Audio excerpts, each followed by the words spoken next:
नमस्कार दोस्तों, जय हिंद, वंदे मातरम। स्वागत करते हैं आपके अपने YouTube चैनल शिक्षा जगत के चैनल जायसवाल कोचिंग सेंटर पर। दोस्तों मैं आपके साथ जायसवाल सर। दोस्तों आप लोगों को पता है हिंदी पेडागॉजी ने हिंदी शिक्षण शास्त्र में 15 प्रश्न आपके एग्जाम में पूछे जाते हैं और अभी तक हमने 12 पार्ट आपके कंप्लीट कर लिए हैं। प्रत्येक पार्ट में 15 प्रश्न लेकर आते हैं जो आपके एग्जाम आपके परीक्षा में से रिलेटेड प्रश्न होते हैं। आपके सिलेबस के आधार पर प्रश्न होते हैं, सिलेबस पर आधारित प्रश्न होते हैं दोस्तों। तो आइए शुरू करते हैं पार्ट नंबर 13वां आज का। और इसके पिछले पार्ट देखना है तो यहाँ पे बेल आइकन पे एक कार्ड मिलेगा, आप लोग देख सकते हैं। तो प्रश्न यह है दोस्तों, इंपॉर्टेंट प्रश्न है, सभी प्रश्न है। अगर आप लोग भी इस पे पार्टिसिपेट करके कमेंट बॉक्स में इसका आंसर देना चाहते हैं तो वीडियो पॉज कर प्रत्येक क्वेश्चन का आंसर भी दे सकते हैं। प्रश्न यह है कि भाषा शिक्षण की पद्धति नहीं है। दोस्तों भाषा शिक्षण की पद्धति नहीं है यह बताना है, यानी कि यह निगेटिव प्रश्न है। मॉन्टेसरी, किंडरगार्टन, डेवराली हो गया और अभिक्रमित अन्वेषण। तो भाषा शिक्षण की पद्धति नहीं है, कौन नहीं है?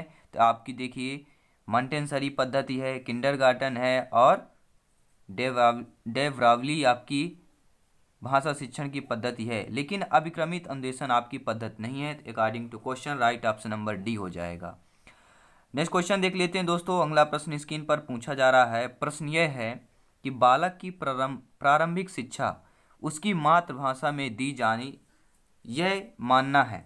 जो बालक की प्रारंभिक शिक्षा होती है उसकी जो है मातृभाषा में ही दी जाए, यह मानना है। महात्मा गांधी का, मॉन्टेसरी का, फ्रोवेल का या आपके किलपैट्रिक का।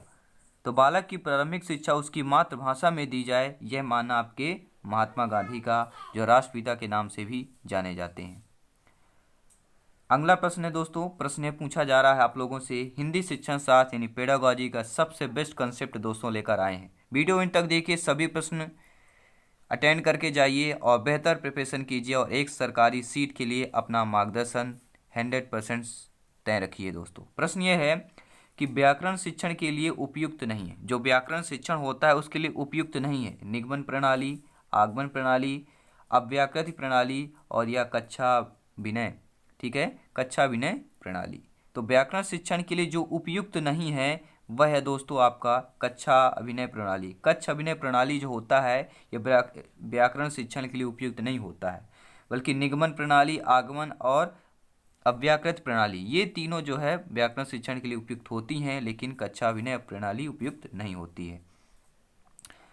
अगला प्रश्न दोस्तों यह है कि हिंदी गद्य शिक्षण की पाठ्य योजना में उद्देश्य कथन आता है।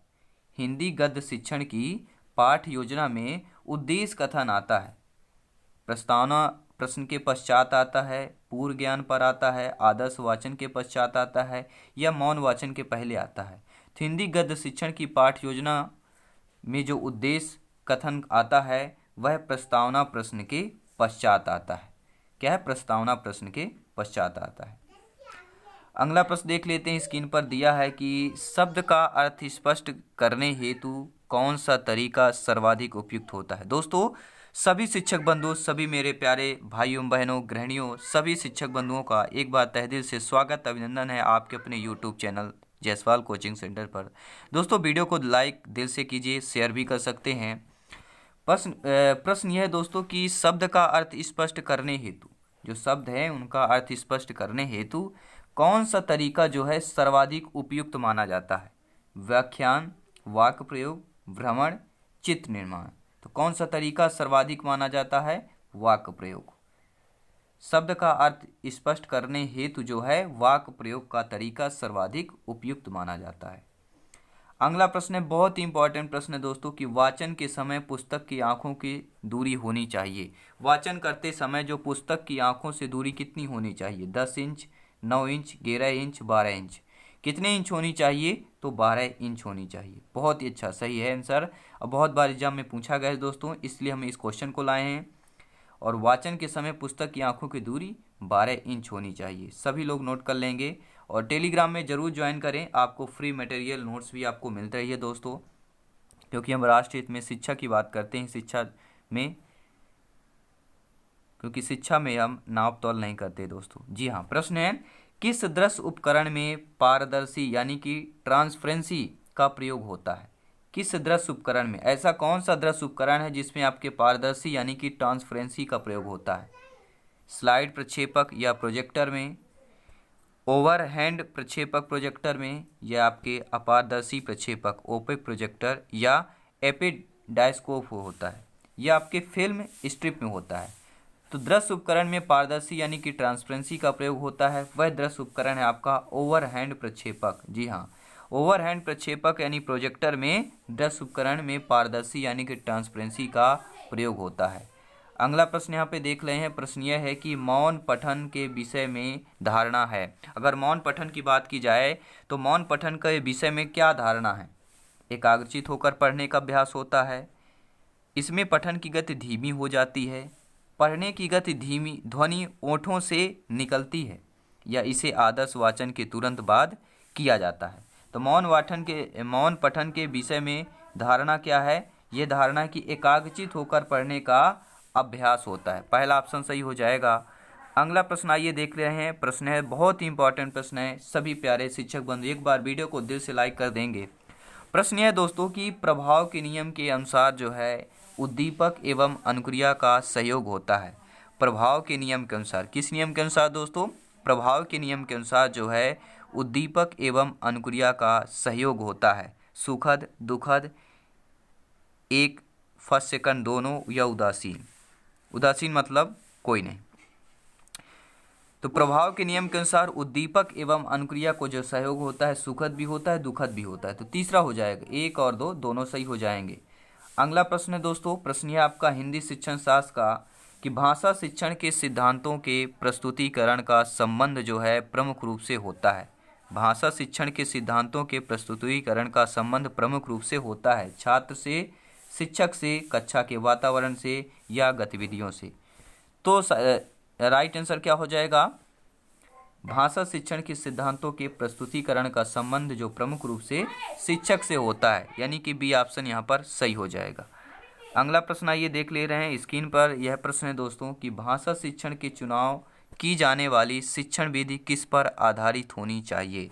भाषा शिक्षण के चुनाव की जाने वाली जो है शिक्षण विधि आपके किस पर आधारित होनी चाहिए? बाल केंद्रित पर आधारित होनी चाहिए, शिक्षक केंद्रित पर आधारित होनी चाहिए, या आपके प्रयोग पर या गतिविधियों पर आधारित होनी चाहिए?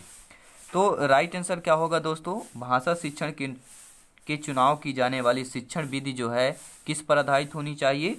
बाल केंद्रित पर आधारित होनी चाहिए। पहला ऑप्शन सही हो जाएगा। नेक्स्ट क्वेश्चन दोस्तों, अगला प्रश्न है, यह है आपका 12 नंबर प्रश्न है कि भाषा शिक्षण में सरल से कठिन की ओर शिक्षण करना है। जो भाषा शिक्षण में क्या है? सरल से कठिन की ओर शिक्षण करना कहलाता है। शिक्षण सिद्धांत कहलाएगा, शिक्षण सूत्र कहलाएगा, या वैज्ञानिकता पर कहलाएगा, या आपकी दार्शनिकता पर कहलाएगा? तो भाषा शिक्षण में सरल से कठिन की ओर शिक्षण करना क्या कहलाता है? आपका शिक्षण सूत्र कहलाता है, यानी आपका बी ऑप्शन यहाँ पर सही हो जाएगा।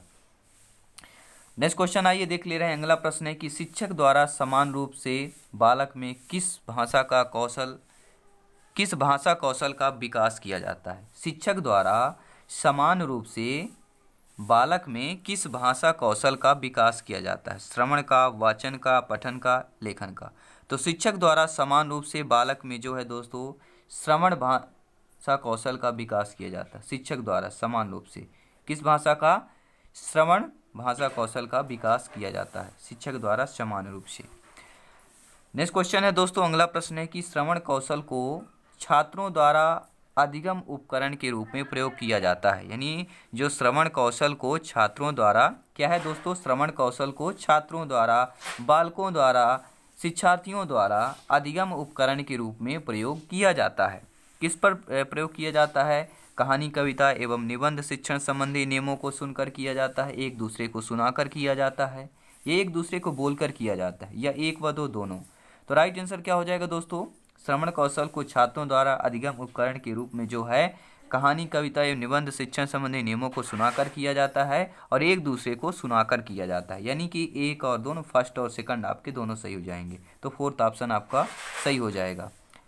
नेक्स्ट क्वेश्चन दोस्तों है 15वां प्रश्न है दोस्तों। आपको पता है हमारा टारगेट है हिंदी शिक्षण शास्त्र में से 15 मार्क्स आना, और 15 प्रश्न आपके डेली क्लास में लेकर आते हैं। प्रश्न यह है कि भाषा के अन्य विषयों से संबंधित कार्य है। जी हाँ, जो भाषा के अन्य विषय हैं उनसे संबंधित कार्य कौन सा है? अन्य विषयों के शिक्षण का माध्यम होगा, या अन्य विषयों के प्रस्तुतिकरण का माध्यम होगा, या आपके एक व दो दोनों हो जाएंगे, या प्रयोग का माध्यम होगा। तो राइट आंसर क्या हो जाएगा? भाषा के अन्य विषयों से संबंधित कार्य जो हो जाते हैं आपके अन्य विषयों के शिक्षण का माध्यम होता है, और अन्य विषयों के प्रस्तुतिकरण का माध्यम होता है। यानी एक व दो दोनों सही हो जाएंगे। तो भाषा के अन्य विषयों से संबंधित कार्य क्या होते हैं? अन्य विषयों के शिक्षण का माध्यम, और अन्य विषयों के प्रस्तुतिकरण का माध्यम, और अन्य शिक्षण का माध्यम, ये दोनों होते हैं। तो ये रहे दोस्तों आज के वीडियो के, आज के हिंदी शिक्षण शास्त्र के, हिंदी पेडागोजी के आपके महत्वपूर्ण टॉप 15 क्वेश्चन, 15 प्रश्न, क्योंकि हमारा टारगेट है 15 में से 15 लाना दोस्तों। और हिंदी ग्रामर की आपकी क्लास ज़रूर चल रही है। मॉर्निंग में आपके ग्रामर के हमने बहुत सारे क्वेश्चन कराए हैं, और आपके गद्यांश पद्यांश सब चल रहा है प्रैक्टिस, तो उनको भी ज़रूर अटेंड करें।